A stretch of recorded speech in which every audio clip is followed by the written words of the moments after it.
Salut à tous, on se retrouve pour l'épisode 1943 du Zap Image. On commence aujourd'hui en ce vendredi 16 septembre avec des anniversaires. Regardez tous les joueurs qui fêtent leur anniversaire aujourd'hui. On peut voir par exemple Aleksandar Mitrovic, l'attaquant de Fulham, l'attaquant serbe. Il fête aujourd'hui ses 28 ans. Ce joueur qui est actuellement le deuxième meilleur buteur du championnat de Première Ligue derrière Haaland. Bon anniversaire à lui. Il y a aussi par exemple Bruno Petkovic, l'attaquant du Dinamo Zagreb. Il fête aujourd'hui ses 28 ans. On va parler maintenant de tout ce qui s'est passé lors de la soirée d'hier. Il y avait beaucoup de matchs. C'était de la Coupe d'Europe, l'Europa League et l'Europa Conference League. On commence tout d'abord avec l'Europa League et avec les clubs français engagés. Tout d'abord Rennes qui joue contre le Fenerbahçe. Score final 2-2 et des regrets pour cette équipe de Rennes parce que le Fenerbahçe arrache le match nul en toute fin de match. Donc Rennes menait 2-0 dans le match. Du coup, ils se sont fait égaliser à la 92e minute grâce à Valencia, buteur sur penalty. Dommage pour l'équipe de Rennes. Bon, la semaine dernière, c'était eux qui avaient marqué le but victorieux du 2-1 à l'Arnaca à la 93e minute. Cette fois-ci, ils se font égaliser en toute fin de match cette équipe du Stade Rennais. On peut voir les statistiques de cette rencontre entre Rennes et cette équipe turque du Fenerbahçe. Donc j'ai pas vu le match, mais bon, d'après les stats, on va dire que c'est plutôt un match nul plutôt logique, d'après les statistiques bien sûr. Et on va parler de ce joueur qui a été de nouveau décisif, c'est Martin Terrier, un but et une passe décisive. Pour Martin Terrier ce soir, félicitations à ce joueur, tellement sous-coté Martin Terrier. Et on peut voir vraiment qu'il a un énorme talent, encore décisif hier. Et la connexion franco-croate à Rennes hier soir, donc Martin Terrier, j'ai dit, buteur, passeur D. Et l'autre, la même chose, Lovro Majer, dans le même sens, c'est pareil, buteur et passeur D. C'est lui qui fait la passe D tout simplement pour le but de Martin Terrier. Et banderole des supporters rennais derrière toi depuis tant d'années. Voilà ce qu'il y avait comme banderole hier du côté du Roison Park, ce stade mythique du côté de Rennes.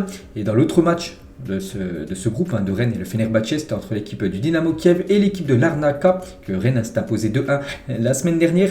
Et on peut voir que l'Arnaca s'est imposé 1-0 du côté de Dynamo Kiev. Bon, le match ne se déroulait pas en Ukraine par rapport à ce qui se passe, il était délocalisé. On peut voir la victoire de cette équipe de l'Arnaca. Et on peut voir du coup le classement de ce groupe B. Donc le Stade Rennais est actuellement la deuxième position, ex-aequo avec le Fenerbahçe, les deux équipes à 4 points. L'Arnaca actuellement 3 points. Donc le prochain match de Rennes, ça sera contre l'équipe du Dynamo Kiev. On continue avec les autres clubs français en Europa League. L'équipe de Monaco jouait contre l'équipe de Ferencváros, donc c'est une équipe en Hongrie. Et défaite de Monaco 1-0. Donc triste prestation des Monégasques battus à domicile. Donc désolé, on va éteindre ça. Battus à domicile par la modeste équipe de Ferencváros. Donc une équipe, je me souviens, qui évoluait en Champions League il y a quelques saisons. Donc un but en fin de match, ils ont concédé à cette équipe de Monaco. On peut voir les stats de la partie. On peut voir quand même que Monaco a dominé cette rencontre. Mais c'est bien les Hongrois qui ont été plus efficaces. 3 tirs cadrés, 1 but, alors que Monaco 6 tirs cadrés. Donc un but inscrit et on peut voir les tops et flops, surtout le flop côté monégasque, c'est Wissam Ben Yedder. Il a obtenu la note seulement de 3 sur 10 aujourd'hui dans le journal L'équipe, ce qui équivaut à un mauvais match de la part de l'attaquant français. Et Daniel Riolo, les gars, à la fin du match sur RMC, il a dit je peux pas comprendre comment Monaco peut être battu par Ferencváros à domicile. Il devrait y avoir des retenues sur salaire sur certains parce que t'as pas le droit de perdre contre des équipes de championnat obscurs avec des joueurs qu'on ne connaît pas. Donc voilà ce qu'il dit à Daniel Riolo, il comprend pas du tout la défaite bien sûr des Monégasques qui avaient quand même accroché l'équipe du Paris Saint-Germain cette saison en championnat. Et l'autre match dans le groupe de Monaco, c'est entre l'équipe turque de Trabzonspor et l'équipe de l'Étoile Rouge de Belgrade, et c'est les Turcs qui se sont imposés 2-1 lors de cette rencontre. Du coup, le classement, on peut voir que Monaco est actuellement en 3e position. Bon, il se ex-aequo avec Trabzonspor 3 points. On peut voir que Ferencváros, c'est 2 matchs gagnés sur 2, donc 6 points pour cette équipe hongroise. Et on continue avec la dernière équipe française engagée en Europa League, c'est l'équipe du FC Nantes qui se déplaçait du côté de Karabag. Et grosse défaite des Nantais, 3-0, ils se sont inclinés tous ces joueurs en deuxième période, la 60e, la 65e et la 72e, ils ont pris un but, donc en l'espace de 12 minutes, voilà, le match était plié pour l'équipe du FC Nantes. Donc les stats de la partie. Donc on peut voir quand même que Karabag a un peu plus des meilleures stats que cette équipe de Nantes. Et les top et flop, donc Ganago perdu, donc l'attaquant Canary, il a obtenu la note de seulement 2 sur 10 aujourd'hui dans le journal Équipe, ce qui équivaut à un très mauvais match de sa part hier en Europa League. Et Lionel Charbonnier, les gars, il a dit par rapport à ce joueur Zoubir qui a été buteur hier côté Karabag, un joueur comme Zoubir qui a été l'un des meilleurs joueurs de Karabag ce soir contre le FC Nantes. Personne n'en voulait en France et aujourd'hui ce sont des joueurs très importants en Coupe d'Europe contre des clubs français. Donc voilà. voilà, c'est vrai qu'en France, il n'a pas eu l'opportunité d'être recruté par un club français. Du coup, il est parti dans un autre championnat et maintenant, il a fait les beaux jours de Karabakh et il a fait mal à une équipe française, à l'équipe de Nantes hier soir. Et l'autre match dans le groupe de Nantes, c'est l'Olympiakos contre Fribourg et l'Olympiakos s'est incliné 3-0 à domicile contre l'équipe allemande de Fribourg. Du coup, le classement Fribourg en tête avec 6 points, Karabakh, le FC Nantes 3 points, les deux équipes, donc Nantes actuellement 3e et l'Olympiakos bon dernier actuellement de ce groupe G, de ce groupe d'Europa League. On continue avec toujours cette Europa League avec les autres clubs hors France, bien sûr. On commence avec Manchester United, le grand favori pour remporter cette édition. Il jouait du côté de Sheriff Tiraspol en Moldavie et victoire de Manchester United 2-0. Jadon Sancho buteur et Cristiano Ronaldo buteur. Donc déjà les stats de la partie, je regarde un petit peu cette rencontre. Donc on peut voir il y a eu plus de tirs côté Sheriff Tiraspol, mais c'est bien Manchester United sur ces 3 tirs cadrés, ils ont mis 2 buts. Donc voilà, ils ont été plus efficaces que les Moldaves. Et Ronaldo ouvre enfin son compteur pour cette nouvelle saison, lui qui n'avait toujours pas marqué depuis le début de la saison, toute compétition confondue. Enfin un but pour CR7, donc c'est un but sur penalty. Voilà, il y avait un penalty pour Manchester United. Bruno Fernandes qui les tirait souvent à l'époque, donc il a laissé bien sûr à CR7 et CR7 a enfin ouvert son compteur but pour cette nouvelle saison. Donc félicitations à Cristiano Ronaldo. Bon, il a fait sa célébration comme d'habitude où il fait son tour sur lui-même avec son cri. Et toujours avec Cristiano. Donc il vient de marquer le premier but de sa saison sur penalty et il vient également de marquer le premier but de sa carrière en Europa League. Il n'avait jamais marqué en Europa League, de toute façon il n'avait jamais joué en Europa League, Cristiano Ronaldo. Donc Ronaldo a désormais marqué donc je vais pas tout citer parce qu'il y a beaucoup de compétitions, il a marqué au moins un but, que ce soit la Liga, la Première Ligue, la Ligue des Champions, la Serie A, les éliminatoires de la Coupe du Monde, la Coupe du Monde, la Coppa italienne, voilà, toutes ces compétitions, Ronaldo a marqué au moins un but. Donc on rajoute bien sûr l'Europa League vu qu'il a été buteur hier. Et Ronaldo avec son but hier, donc il est désormais à 699 buts inscrits en carrière. Donc Ronaldo est à une réalisation de marquer son 700e but de sa carrière en club. Donc voilà, peut-être lors du prochain match avec Manchester, s'il joue, il pourrait peut-être atteindre ce cap des 700 buts en carrière. C'est complètement fou comme statistique. Toujours avec CR7, donc un joueur de Sheriff Tiraspol, donc qui s'appelle Salifu, a fait une photo en fin de match. Ravi de te rencontrer, légende. On peut voir voilà, Ronaldo qui était un petit peu étonné voilà, sur la photo, une petite photo des deux joueurs qui se sont affrontés hier. Et Erik ten Hag, par rapport à la titularisation de Cristiano Ronaldo qui est titulaire en Europa League mais remplaçant en Première Ligue, il ne s'agit pas de faire plaisir aux fans, il s'agit de l'équipe. Je dois prendre les meilleures décisions pour l'équipe et pour lui, la meilleure décision hier, c'était de faire débuter directement Cristiano Ronaldo. Et l'autre buteur côté Manchester United, c'est Jadon Sancho, donc buteur face au Sheriff Tiraspol. Et la belle histoire de la célébration de Sancho, un buteur avec Manchester. Donc l'Anglais a dédicacé son but à un supporter qui lui avait offert une paire de protège tibia personnalisée. On peut voir là, on voit pas la personne, enfin celui qui offre les paires de protège tibia, mais ils sont personnalisés. Sancho, donc il a offert ça aux joueurs, bien sûr. Donc il était content, Jadon Sancho. Il les a portés hier et quand il a marqué, il a brandi en gros ce protège tibia que ce fan l'avait offert. Donc voilà une petite info concernant le joueur anglais. Et du coup, le classement de ce groupe E, donc la Real Sociedad s'est imposée contre Omonia hier. Du coup, la Real Sociedad en tête, Manchester United actuellement deuxième ex-aequo avec l'équipe de Sheriff Tiraspol. Il y avait aussi l'AS Roma hier qui jouait contre une équipe, je crois que c'est une équipe en Finlande, Helsinki. Et du coup, grosse victoire de l'AS Roma, 3-0, Dybala, Pellegrini et Belotti buteur. Donc tous ces joueurs en deuxième période. Donc déjà, on peut voir les stats de la partie. L'AS Roma totalement, on va dire, dominé à cette rencontre. Plus de 29 tirs, 10 tirs cadrés, 3 buts. Donc voilà, c'est plutôt logiquement qui se sont imposés. Et Dybala, les gars, donc il a commencé sur le banc, il est rentré à la mi-temps, il y avait toujours 0-0. Donc 45e entrée de Paulo Dybala, 46e Paulo Dybala ouvre le score 1 minute après son entrée en jeu en seconde période, buteur directement Dybala, donc félicitations à lui.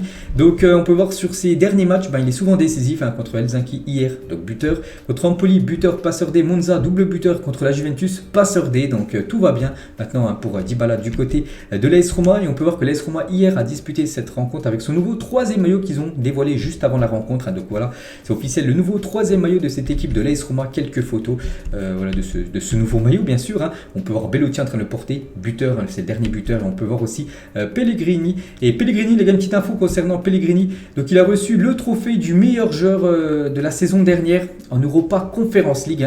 Donc cette année, il joue en Europa League. C'est pas la même compétition, mais avant le match, il a reçu ce trophée. Parce que la saison dernière, c'était lui le meilleur joueur de l'Europa Conference League. remporté par l'AS Roma. On va parler d'un autre club italien, donc c'est un autre club dans Rome, c'est la Lazio de Rome, et eux ils ont pris une sacrée raclée, 5-1 ils se sont inclinés du côté de Midtjylland, donc grosse défaite pour cette équipe de la Lazio de Rome. On va parler du Betis Séville qui jouait contre l'équipe de Ludogorets et pas c'est une grosse victoire parce qu'enfin bon il y a beaucoup de buts, 5 buts dans la partie mais 3-2 pour l'équipe du Betis Séville. Et à noter que Joaquin, de nouveau buteur, et Joaquin, âgé de 41 ans et 56 jours, est devenu donc hier soir le joueur le plus vieux buteur en gros de l'histoire en Europa League, voilà, plus de 41 ans et 56 jours, ce joueur infatigable, bien sûr, ce joueur espagnol. Sinon on peut voir tous les autres résultats bien sûr de cette Europa League, bien sûr il y avait beaucoup de matchs, là c'était les matchs à 18h45, par exemple on peut voir que le Feyenoord s'est imposé 6-0 contre l'équipe de Sturm Graz, une équipe en Autriche. Là on peut voir les résultats des matchs à 21h, toujours en Europa League. On peut voir par exemple, je sais pas, tiens, Saint-Gilloise s'est imposé 3-2 contre l'équipe de Malmö, cette équipe suédoise, et on peut voir du coup les 4 joueurs nommés pour être élu meilleur joueur de cette semaine en Europa League. Donc voilà, parmi ces 4-là, un sera bien sûr l'heureux élu. On va parler cette fois-ci de l'Europa Conference League. Il y avait une équipe française engagée, c'est l'équipe de Nice qui joue contre le Partizan Belgrade, une équipe serbe. Et score final 1-1. Donc Nice a été buteur très tôt dans le match, je crois au bout de seulement 2 minutes de jeu, ils se sont fait égaliser en fin de match. Donc voilà, ils partagent les points, cette équipe de Nice. Ils avaient déjà partagé les points lors de la première journée contre Cologne, donc deux matchs nuls pour cette équipe de Nice. En ce début de Europa Conference League, et du coup Nice est actuellement deuxième de ce groupe D au même niveau que Partizan Belgrade, donc Cologne en tête vu qu'ils ont fait match nul hier contre l'équipe de Slovako. Et sinon on peut voir tous les autres résultats de cette Europa Conference League. Donc là c'est les matchs à 18h45, bon après c'est des équipes pas trop connues, et là c'est les résultats des matchs à 21h. Bien sûr on peut voir par exemple l'Istanbul Başakşehir s'est imposé 3-0 contre l'équipe italienne de la Fiorentina. Et là, la même chose, les gars, on peut voir les 4 joueurs nommés pour être élus meilleurs joueurs de cette semaine en Europa Conference League. Donc voilà, parmi ces 4-là, un sera l'heureux élu. Du coup, on va faire surtout le bilan des résultats des clubs français sur cette semaine de Coupe d'Europe. Donc c'est un bilan très très moyen. Donc une victoire du Paris Saint-Germain contre l'équipe de Maccabi Haïfa, 2 matchs nuls, Rennes-Nice, et 3 défaites à Monaco, Nantes, Marseille. Donc c'est pas ouf, c'est pas ouf, on va pas se mentir. Surtout que si on regarde dans les autres gros championnats, donc en Allemagne, c'est plus de 5 victoires et 3 défaites. On peut voir en Angleterre, c'est 4 victoires, un match nul, une défaite de Tottenham contre l'équipe du Sporting. Du côté de l'Italie, les gars, c'est 4 victoires, 3 défaites. Et du côté de l'Espagne, c'est 4 victoires, un match nul et 2 défaites. Donc voilà, en moyenne, c'est à chaque fois quasiment 4 victoires, alors qu'en France, c'est seulement une victoire, la victoire du Paris Saint-Germain. Donc pas ouf cette semaine, ça c'est pas bon, bien sûr, pour l'indice UEFA. N'oubliez pas qu'il y a le championnat néerlandais, le championnat portugais juste derrière, le championnat français. On va parler de la Champions League. Regardez les 4 nommés pour recevoir en gros le trophée du joueur de la semaine en Champions League. On a le choix entre Kevin De Bruyne, Musiala, Kylian Mbappé et Jude Bellingham. On connaîtra l'heureux élu. Ça sera aujourd'hui. Je vous dirai bien sûr qui sera récompensé demain. Toujours avec la Ligue des Champions, on peut voir l'équipe type de cette semaine en Champions League. Donc voilà, tous les joueurs les plus performants. On peut voir Sterling qui a été buteur. On peut voir aussi Valverde qui a été buteur, mais également avec l'équipe du Real Madrid, Jude Bellingham qui a été buteur également avec l'équipe de Bruges contre l'équipe de Porto. Sinon voilà, tous les autres joueurs comme Matip, buteur en toute fin de match avec l'équipe de Liverpool, il figure également. Aucun joueur par exemple du Paris Saint-Germain. Le plus beau but de cette semaine en Ligue des Champions, c'est le but de Erling Haaland. Donc officiel, le but de Haaland face à Dortmund est le plus beau but de la semaine. Ce but acrobatique de Erling Haaland, c'est le plus beau but de cette semaine de Champions League. Et Pep Guardiola sur le but de Erling Haaland, tout le monde n'aurait pas eu le courage de faire un tel geste. À ce moment-là, c'est arrivé et c'était exceptionnel. Quel but aujourd'hui. Il a eu cette émulation de Johan Cruyff qui avait réalisé aussi un but comme ça. Il y a pas mal d'années, bien sûr, quand il était encore footballeur, Johan Cruyff à l'époque avec le FC Barcelone. Donc un but zlatanesque, on peut dire, fait par Erling Haaland. Donc voilà, ce but complètement fou. Donc celle qui s'entraîne, souvent on peut voir qu'il a une sacrée détente. Regardez comme il lève le pied haut à l'entraînement du côté de Manchester City. Donc ça aide bien sûr en match à faire des exploits comme ça, à marquer des buts complètement phénoménal. Et Haaland, il a dit, et les gens parlent et disent que je touche pas trop le ballon en match. Moi je m'en fiche de tout ça. Mon rêve c'est de toucher le ballon 5 fois par match et de marquer 5 buts. Ça c'est mon plus grand rêve. C'est vrai que c'est pas un meneur de jeu, c'est pas un joueur qui va dribbler 15 000 joueurs. C'est un finisseur tout simplement, Haaland. Et c'est vrai qu'on n'a pas besoin qu'il touche 15 000 ballons dans le match. Hein. Voilà, il peut toucher 3 ballons et marquer 2 buts. Hein. Ça sera un match parfait bien sûr pour Haaland. Donc voilà, en gros, c'est vrai qu'il est un petit peu critiqué. C'est vrai qu'il touche très peu de ballons par match. Mais bien sûr, c'est un sacré finisseur. Hein. C'est un killer, on va dire, le joueur Erling Haaland. Et Haaland, les gars, inscrit déjà 13 buts, hein, autant que tout le reste de son équipe, hein, du côté de Manchester City. Hein. C'est incroyable aussi cette statistique. Hein. Et toujours avec lui, les gars, vraiment, s'il continue à performer comme il le fait. Hein. Donc s'il continue sur ce rythme, Erling Haaland pourrait inscrire la bagatelle de plus de 102 buts, toutes compétitions confondues cette saison, rendez-vous compte. Hein. Donc après voilà, c'est des statistiques, hein, bien sûr. S'il continue sur la cadence là qu'il a fait, à marquer quasiment 2-3 buts par match, il pourrait marquer plus de 102 buts donc à la fin de la saison, donc en juin prochain, ce serait tout simplement incroyable. On va parler de ce joueur, les gars. Donc moins d'une heure après le tirage au sort de la Champions League, hein. Donc Omer Adzili, joueur du Maccabi Haïfa, demande déjà le maillot de Messi et Neymar. Hein. Donc souvenez-vous, j'avais parlé de cette info il y a quelques semaines quand il y avait eu le tirage au sort. Hein, le PSG rencontrait le Maccabi Haïfa et on peut voir du coup que ce joueur Omer Adzili, à la fin du match entre Maccabi Haïfa et le Paris Saint-Germain, il a récupéré le maillot de Léo Messi, hein, ce qu'il avait demandé tout simplement en story Instagram juste à la fin du tirage. Et toujours sur ce Maccabi Haïfa Paris Saint-Germain, on peut voir les notes. Hein, voilà les notes des deux équipes concernant cette rencontre qui s'est déroulée avant-hier soir. On va parler cette fois-ci de la Juventus. La Juventus actuellement c'est très compliqué ce qui se passe. Donc ça a chauffé dans les vestiaires de la Juventus. La direction de la Juve est déçue et inquiète, mais elle n'envisage pas le licenciement pour l'instant de Max Allegri, le coach de l'équipe. C'est que la Juventus sur 8 matchs, je crois c'est seulement 2 victoires. Il y a je crois quelques matchs nuls et aussi quelques défaites, 2 défaites et 4 matchs nuls je crois. Donc ça va pas fort. Seulement 2 victoires en 8 matchs pour l'équipe de la Juventus. Un début de saison catastrophique. Le programme du jour les gars, Mayence Hertha Berlin ce soir à 20h30, Aston Villa, Southampton, Nottingham Forest, Fulham. C'est le retour de la première ligue ce week-end. La première ligue les matchs avaient été reportés la semaine dernière à cause de la disparition d'Elisabeth II. Donc ça revient ce week-end. Donc il y aura 7 affiches sur les 10 prévus. Il y aura 3 matchs reportés. Valladolid, Cadix, il y a aussi Salernitana, Lecce et aussi Auxerre, Lorient en Ligue 1 ce soir à 21h. C'est le match d'ouverture je crois de la 8e journée de Ligue 1. Et ce week-end les gars en Ligue 1 et Ligue 2. Donc pour chaque but marqué ce week-end à l'occasion de la 8e journée de Ligue 1 et de la 9e journée de Ligue 2, 500 € seront collectés pour l'organisation de la 2e édition du tournoi des soignants. Donc voilà, ce serait bien qu'il y ait beaucoup de buts ce week-end les gars, que ce soit dans le championnat de Ligue 1 et le championnat de Ligue 2. Parce que ça pourrait rapporter en gros de l'argent aux soignants, tout ça, à l'hôpital. Donc la petite info concernant le championnat français. On va parler cette fois-ci de la liste de Didier Deschamps qui a été dévoilée hier à 14h. Hier, j'ai fait une vidéo. On va revenir bien sûr sur cette. J'ai fait une vidéo spéciale sur l'une de mes chaînes secondaires, c'est Bizbiz Réaction. Mais là, on va revenir bien sûr sur cette liste de Deschamps.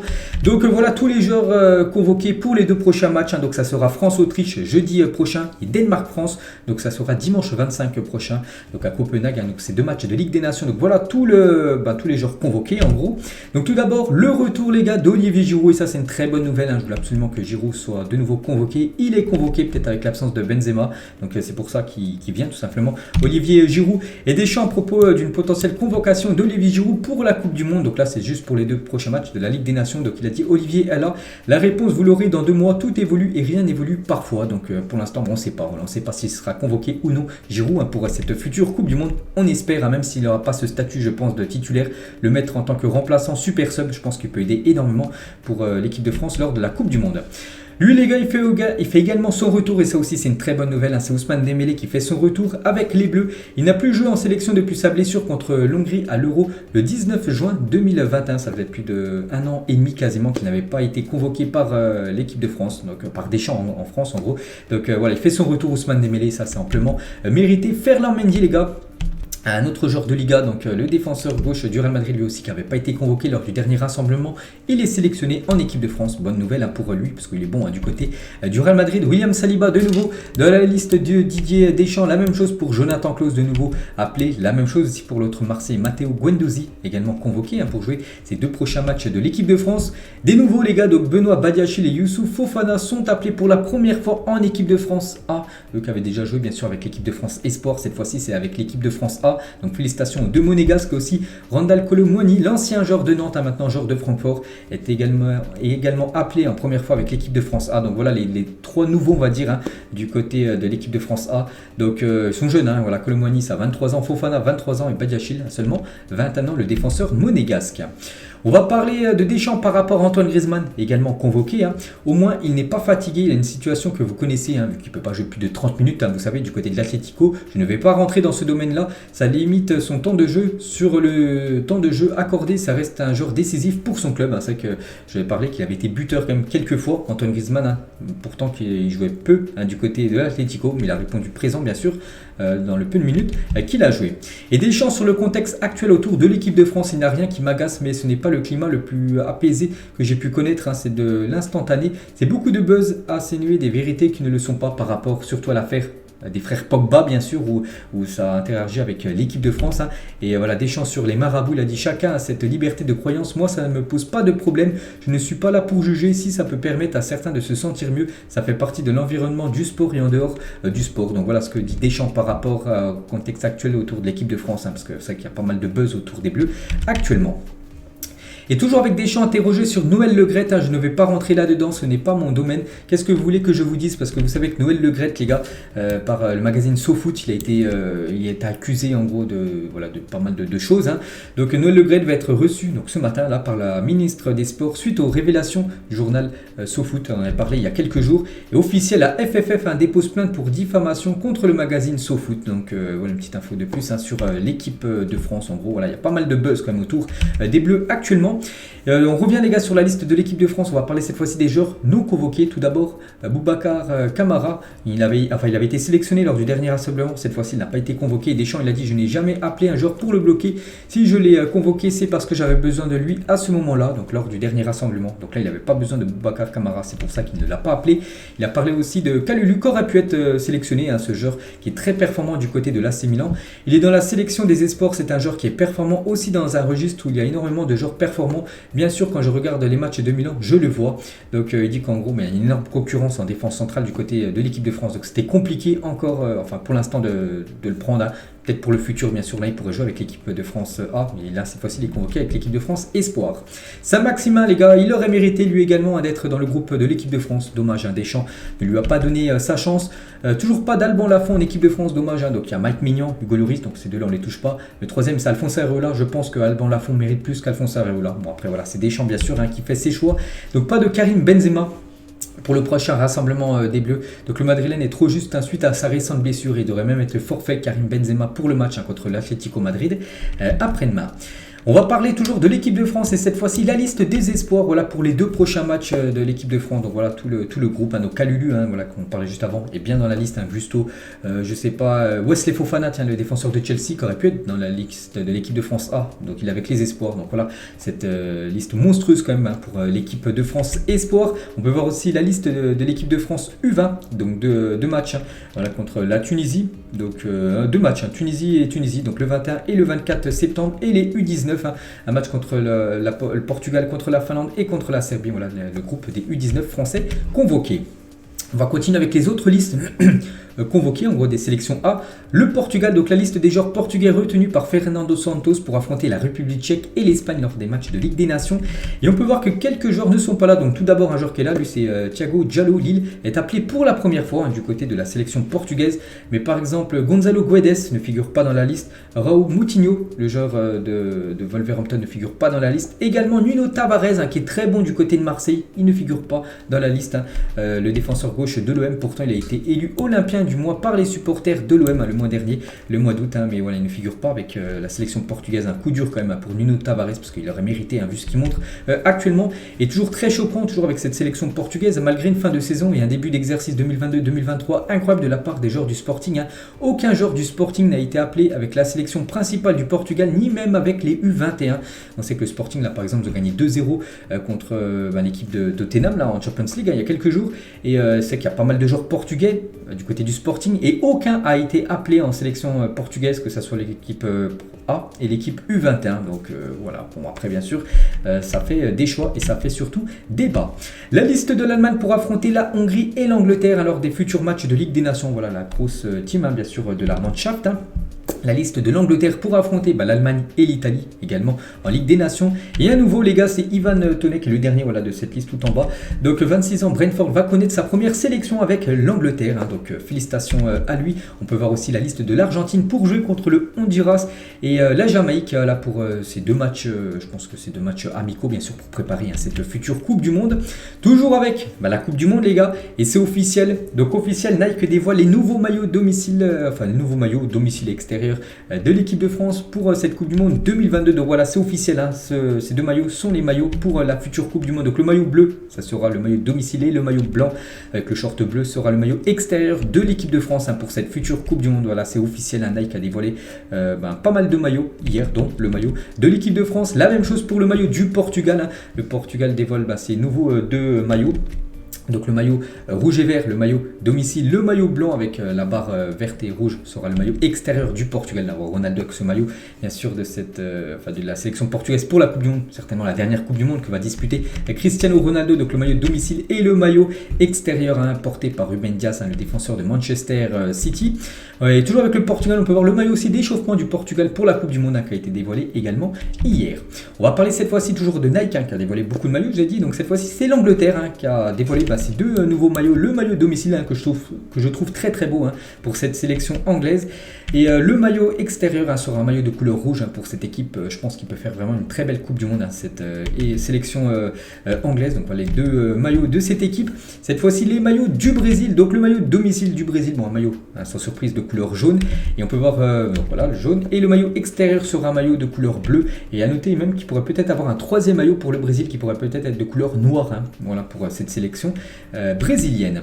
Nike toujours dévoile cette fois-ci les futurs maillots des Pays-Bas. Donc le maillot domicile sera le maillot orange et le maillot extérieur sera le maillot bleu. Donc voilà, porté le maillot domicile, hein, par Nathan Ake, et le maillot bleu, hein, extérieur porté, hein, par Frankie de Jong. Donc voilà les super maillots de cette sélection néerlandaise. Nike cette fois-ci dévoile les maillots des États-Unis. Voilà pour cette future Coupe du Monde, le maillot bleu blanc, le maillot domicile, le maillot bleu, le maillot extérieur. On peut voir aussi le maillot de la Croatie, dernier finaliste de la dernière Coupe du Monde. Donc le maillot blanc avec les carrés rouges, le maillot bien sûr domicile, le bleu, le maillot extérieur.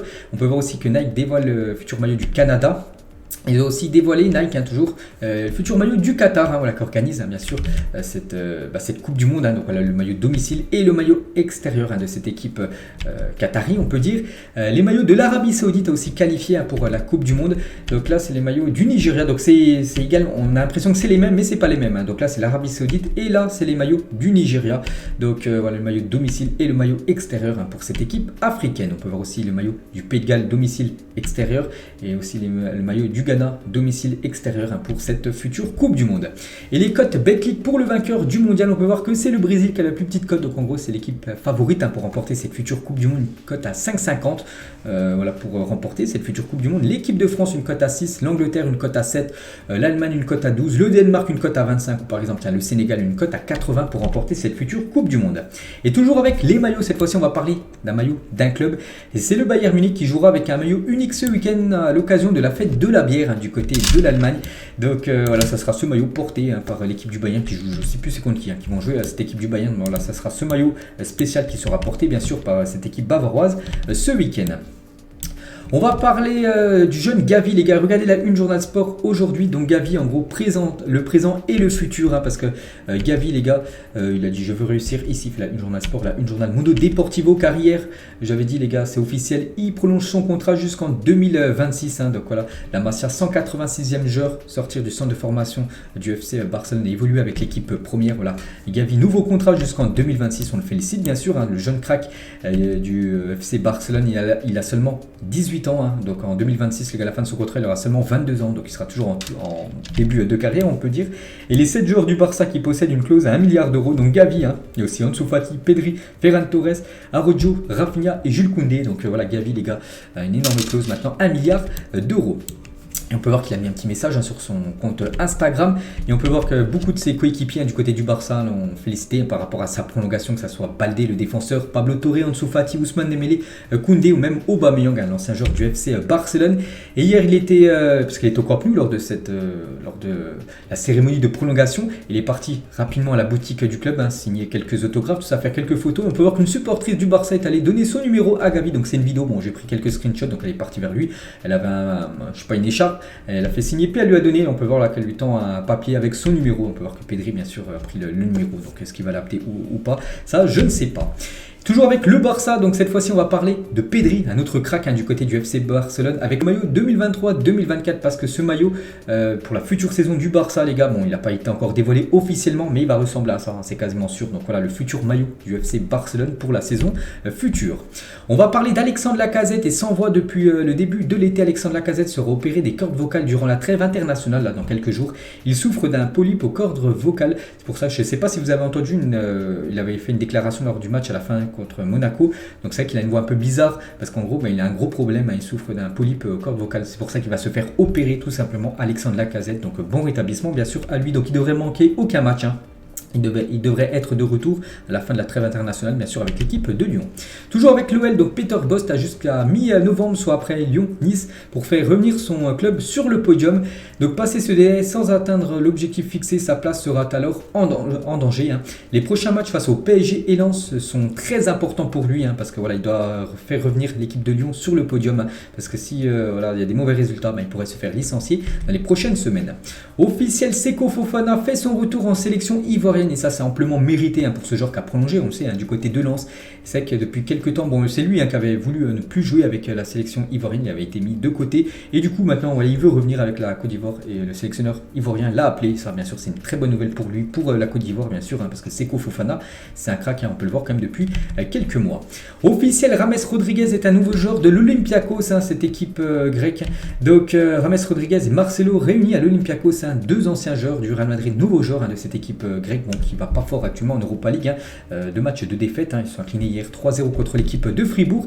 Et une autre recrue, les gars, du côté de l'Olympiakos, c'est Cédric Bakambu qui est arrivé en Grèce pour s'engager gratuitement du côté de l'Olympiakos. Donc Bakambu annoncé son départ de l'OM sur son compte Instagram. Il a dit c'est la fin de la parenthèse OM. On aura vibré jusqu'au bout durant cette campagne de qualification en Ligue des Champions la saison dernière. Un grand merci à tous pour votre soutien et vos messages durant ces quelques mois. Donc voilà, il rejoint aussi cette équipe de l'Olympiakos gratuitement. Et on peut voir le mercato plutôt pas mal quand même de cette équipe de l'Olympiakos, avec Marcelo, James Rodriguez, Conrad de la Fuente, aussi un ancien Marseillais, Varjalko, Ujo Wang, donc un joueur je crois de Bordeaux à l'époque, et Cédric Bakambu, en ayant aussi dans son effectif des joueurs comme même Villa, Lala ou même Valbuena. Donc pas mal cette équipe de l'Olympiakos, mais bon, elle déçoit énormément actuellement en Coupe d'Europe.